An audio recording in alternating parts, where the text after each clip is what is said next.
اللہ تو دوست ہوتا ہے نا، ایسا دوست جس سے دل کی ہر بات کی جاتی ہے، اور اگر بتانے کے لیے الفاظ نہ بھی ہو تو بس چپ چاپ بیٹھ جاؤ، وہ سب سن لیتا ہے۔ دل نہ بھی ہو تو بھی حاضری لگانے چلے جایا کریں، ہو سکتا ہے اس کو تمہاری حاضری اتنی پسند آئے کہ وہ تمہارا دل بدل دے۔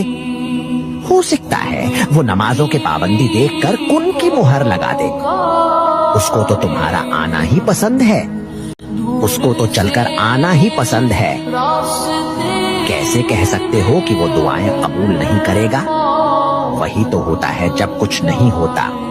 آذان کے ٹائم پر موبائل چلانے والے لوگ اس ویڈیو کو لاسٹ تک ضرور دیکھیں، لیکن آگے بڑھنے سے پہلے کمنٹ میں لکھیں استغفر اللہ۔ اذان کے ٹائم پر تو قرآن کو بھی بند کرنے کا حکم ہے۔ اذان کا وقت بہت برکت والا ہوتا ہے، اس سمے ہمیں دنیاوی کاموں سے ہٹ کر اللہ کی یاد میں لگ جانا چاہیے۔ افسوس کی بات ہے کہ آج بہت سے لوگ اذان کے وقت میں بھی موبائل، ٹی وی یا دوسری چیزوں میں لگے رہتے ہیں اور اذان کا جواب نہیں دیتے۔ حدیث میں آتا ہے کہ جو شخص اذان کا جواب دیتا ہے اسے ہر لفظ پر بہت ثواب ملتا ہے۔ اگر پورے دھیان اور احترام کے ساتھ اذان کا جواب دیا جائے تو انسان کے لیے بڑی نیکی کا ذریعہ بن سکتا ہے۔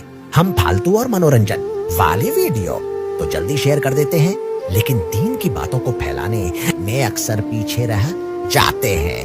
کیوں نہ آج اس ویڈیو کو آگے بڑھایا جائے؟ ہو سکتا ہے آپ کی وجہ سے کسی ایک انسان کی عادت بدل جائے اور وہ اذان کے وقت اللہ کی طرف رک کر یا میرے اللہ جو لوگ کسی سے محبت کرتے ہیں انہیں ان کی محبت سے ملوا دے، ان کے نصیب میں ان کا پسندیدہ شخص لکھ دے میرے پیارے اللہ، ان کی زندگی خوشیوں سے بھر دے، ان کی راہ میں جتنی بھی رکاوٹیں ہیں سب ختم کر دے میرے اللہ۔ تیرے نزدیک تو کوئی بھی چیز ناممکن نہیں ہے، تو ان کی دعائیں سن لے میرے حبیب کے اللہ، کیونکہ پسندیدہ شخص کے علاوہ کسی اور سے شادی ہونا اپنے اندر ایک موت ہوتی ہے جو ساری زندگی زندہ رہ کر محسوس کرنی ہوتی ہے۔